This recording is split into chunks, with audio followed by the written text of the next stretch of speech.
Watching the fire threat all across our state tonight. And you're about to hear from one man who saw the start of what could have been a wildfire in Summit County, but he stomped it out before it could spread. Your reporter in the mountains, Spencer Wilson, is live from Summit County right now. And Spencer, fire danger just shifted into high up there as well. Yeah, which is why Justin, when he saw the smoke on the side of the road near the Dillon Reservoir, got out of his car, called 911, but then took action.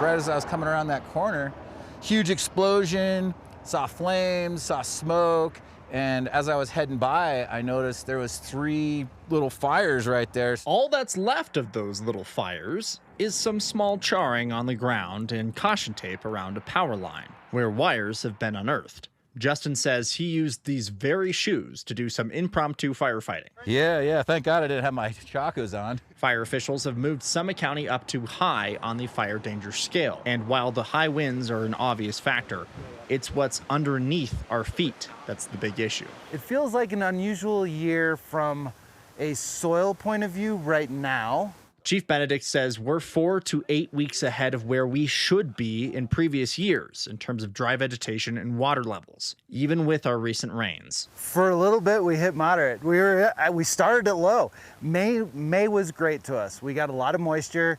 It beefed up the ground moisture just a little bit, but it doesn't have a lot of resilience. It is great right now. It's keeping us out of critical levels, but we don't know how long that's going to last. We don't think it's going to last very long. And without that defense, the little fires sparked alongside the road near Dillon may not have stayed so little. Yeah, a lot of them actually lived right there in that subdivision. They're like, oh, thank you so much for saving my house. And the way that the wind was blowing, it could have been a little bit of a disaster.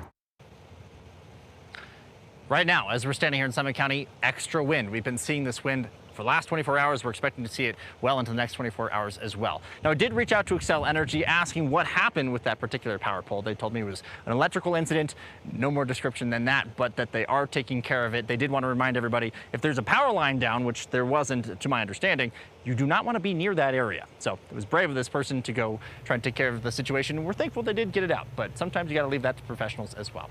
Live in Summit County, Spencer Wilson, covering Colorado Yeah, First. that is a good point. You just want to be careful out there. All right, Spencer, thank you. On Tuesday, Spencer showed us how firefighters were going from house to house in Summit County, crews performing inspections and looking at how hard it would be to gain control of a fire threatening homes.